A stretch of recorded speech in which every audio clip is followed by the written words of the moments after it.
and foremost, we have got some breaking news regarding Randall Kolo Muani, as Fabrice Hawkins confirms that Tottenham's Randall Kolo Muani's injury is more serious than first expected. This morning's examinations have revealed that Randall Kolo Muani has fractured his jaw. And not what we need right now with, Dom Solanke not returning, with Richarlison being Richarlison. Dane Scarlett, he needs to be getting some minutes now.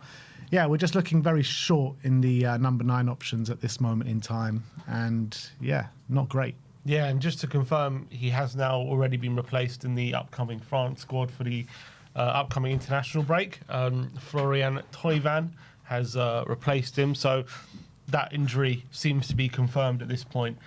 Such devastating news. Apparently, fractured jaws could take upwards of around 6 to 8 weeks potentially to heal, depending on how serious it is. It depends. If it's a minor one, potentially 3 weeks, but it could take up to, apparently to fully heal and getting back playing could take 6 to 8 weeks. So obviously we'll wait for the official prognosis about how long he's going to be out, but if it is 6 weeks, that is a devastating blow for him, because he's literally just come back from a dead leg.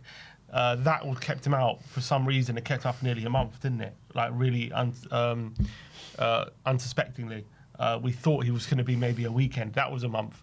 He's just come back. It's clearly taken him a bit of time to get up to speed, get to full fitness, and he's just starting to look sharp against Copenhagen. Yesterday in the first half, I don't think he was at his best, but he's just getting up to full fitness, and now this happens. And as you say, it leaves us in a bit of a pickle at the moment with our striking options. Yeah. Somehow, I don't know how this has happened, but Richarlison is the only striker that can stay fit. I don't know how that's happened, how we live in a universe where that's a possibility, but Richarlison's a striker who has been perennially injured ever since he's come to Tottenham. Now he's the only striker we have who can stay fit. And you've got the 2 strikers that are injured, hardly had injuries at all before they joined Tottenham. Solanke played, before he came to Spurs, played all 38 games for Bournemouth, and Muani's actually never had an injury recorded in his history. And those are strikers who can't stay fit. Tottenham Hotspur is just a simulation, I swear. Like, what is this football club? Everything gets inverted when you come here, so it's very concerning. And also, it means, like, when Muani comes back, is it going to take another, few weeks, few games for him to get back to full fitness? What do you now do in January if Muani's not fully firing at that point? If Solanke is also recovering at that point, and we're only left with Richarlison, it's a very tricky situation Thomas Frank has to manage. It's another blow that we just don't need right now, the amount of injuries we got. I think Frank must be pulling his hair out at the moment with these kind of things, because I think what Muani had it with a clash with Maguire, it's just one of those things. It just happens. Like, you can't really plan for it. It's not like a muscle injury or something where you can say, okay, maybe you should have taken it, maybe you shouldn't have started this game, or maybe he was in the red zone. Like, no, he just had a clash of heads with Maguire, and now he's got a fractured jaw and could be out for 6 weeks. It's how's your luck? Literally, the last person probably in the Premier League that you want to have a clash of heads with is Harry Maguire, with the size of his head. But look, the reality is, I think you've got to give more minutes to Dane Scarlett now. You've got to give more minutes to Matisse Tell. And Matisse Tell, 2 out of the last 3 Premier League games he scored. So it's time for these players to step up. Well, 2 in his last 3 starts. Yeah. Yeah. Well, not 3 starts. He didn't start yesterday. That's true. 2 in his last 3 Premier League games. Yeah. Yeah, and he looked obviously more confident. There's videos of him in training with his showing off his finishing ability. We know he's got the talent. It's just about getting him up to speed. And now, look, again, he's going to have another big opportunity. But again, he's going to be playing up front a lot, which he hasn't really convinced. But I guess his 2 goals have come from the number 9 position. So let's hope he can step up. And yeah, Dane Scarlett, we were saying before, how's he going to get an opportunity with 3 strikers potentially coming back once Solanke's back? Well, now this is happening, and now we're hearing Solanke, we're not even sure when he's going to be back at the moment. So I think we're going to have to give Solanke minutes. I think it's more out of necessity than anything. He's going to have to get minutes at the moment because we just don't have the numbers. Yeah, but I think one thing's for certain. I guess Richarlison's got to start the North London derby. 2 weeks' time. He will have to, unless he goes for Tell. But yeah, he's going to have to start Richarlison. I go for Richarlison over Tell in a game like that because you need more physicality against those centre-backs. And look, Rishi scored anyway in his last game. So the problem is with Rishi is, he's had such an emotional reaction to scoring that goal. I know he has been going through it at the moment because of his bad form. Like, he hasn't scored since the opening day, has he? No, so he scored against Brighton, but apparently it's been 12 games without a goal. But every time Rishi scores, it's like some big emotional reaction. You know what I mean? Yeah. I'm not. It sounds harsh. I'm not like trying to say like, obviously, he's got things going on and whatever, but it's like every time he needs like some big moment, you know what I mean, to like change things. And like he can't just ever be like a regular goal scorer where it's just his thing to score goals. You know, it has to be like a big emotional outpouring, which I feel sorry for. But hopefully this can be another turning point for him. But we always say how many turning points do we have? But look, that's the news on Randall Kolo Muani. We'll have to wait for more kind of information in terms of when he's going to be back. But in better news and in better injury news, Romero, Frank was asked about after the game on Romero, because obviously he went off with an injury yesterday, but Thomas Frank confirms that he's completely fine and he's going to go on international duty as usual. Yeah, and he looked completely fine when he was running down the touchline to celebrate Rishi's winner, well, supposed winner. So, yeah, it seems like he's good. And I was worried at that point because he seemed distressed. He just flopped down to the floor, didn't he?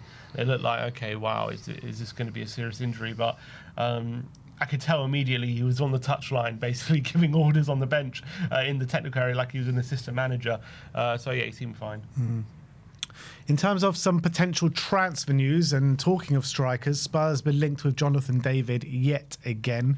Tuto Mercato Web says that Chelsea and Tottenham are weighing up January moves for Juventus and Canada striker Jonathan David. Former Lille striker isn't convincing, so the club may consider a move away as early as the winter transfer window. There is a belief that he could be signed on a loan until the end of the season. Only 1 goal and 1 assist so far this season. I think, like, you know, in the summer we were saying, you know, he could be a really good option for Spurs. But I think even prior to the summer where he had a really good season last year, there's always been those question marks there on Jonathan David. Yeah, about whether he can make the step up to a better league. I think in the Champions League, though, in the last couple of years for Lille, he was actually quite good. So that made me think, okay, maybe this is a guy who is ready for that better step. But in international level, he's always maybe flat to deceive on the bigger stages. But he also did have a good tournament, didn't he? I think it was a Copa America. He had quite a good tournament. So it's difficult to know about him, but he's obviously struggling at the moment. Same with Openda. They signed 2 strikers, Openda and David. You're probably thinking great options, 2 really good options, and they can't get in the team ahead of Vlahovic at the moment. So that both of them are flattery to deceive. I think it's hard to know what to think about our striking options at the moment, because at the moment I've always been consistent. We've got 3 good strikers in my opinion at the club, and as long as they're all fit, I'm pretty happy for the time being. I'm not like panicking about signing a striker, but we've just been through it. Solanke's injured now. Muani's got a fractured jaw. Rishi isn't quite cutting it, and if you're relying on him and he's not cutting it, then you might have to be ruthless in January if these things persist, in terms of even if it, not even saying sell him, but we might have to just sign someone. We might have to just get someone in who is going to be a regular goal scorer or going to provide a bigger threat, because at the moment, as much as Muani's been good, he's now injured and he hasn't scored. Solanke, you know, what is going on with him? He's got this ankle problem, and that doesn't seem to be going away at the moment. And he's not even sure if he's going to be back after the international break. So that seems to be an ongoing issue, like they're going to have to manage for the time being until he's fully fit. So if come January we still have these problems with Muani and Solanke, we're going to have to dip into the market. Yeah, 100%. And then you risk having 4 strikers on the books. You know how it's going to work out. It's worked out for us before, where we've been desperate for a centre-back. We got so many injuries in that position, and we signed Radu Dragusin, and as soon as we sign him, all the injuries start to clear up. And they don't get many minutes. And I envisage something similar happening here. Like, we go into that January transfer window, everyone's like, we need a striker. Muani's injuries, I mean, he should be back, but you never know about picking up another one. Richarlison, he's always on the verge or next door to an injury, and Don Solanke, who knows what's going on with him. So if we're going into that January transfer window needing a striker, who knows? They could clear up in the next few weeks and Jonathan David might not get any minutes. That's what I'm saying. That's why it's hard to judge it right now, where we stand, because there's going to take some time for all of them to get fit and whatever. And I don't know right now if we necessarily need a striker, but if you're saying to me right now, January opens tomorrow, obviously we're going to need to sign one, but it doesn't open tomorrow, it opens in 2 months' time. It could be a different situation then. Yeah. So it's difficult to judge. But yeah, in terms of Jonathan David, he could be quite a good, like, if Muani is struggling, whatever, and we need an alternative to him, he could be quite good. But Yeah, as you say, I envisage Muani should be all right by then. For Muani, we'll go for Muani's replacement for Juventus and Jonathan David. Next up, we're going to talk about Iliman Ndiaye again from Everton. Team Talk claiming that Tottenham have made Everton winger Iliman Ndiaye a prime target for the upcoming January transfer window. It's believed that Newcastle, Juventus, AC Milan, Atletico Madrid are all interested in the Senegalese star. So obviously, I think at the beginning of the January transfer window, he'll actually be at the AFCON. So, I mean, Senegal probably likely to, last the distance or close to the distance. So probably at the beginning of the window, he will be on international duty along with Pape Matar. But I've made it no secret. Yeah, I love Iliman Ndiaye. I think he's a brilliant player. I think he's getting better. Can play on the left, can play on the right.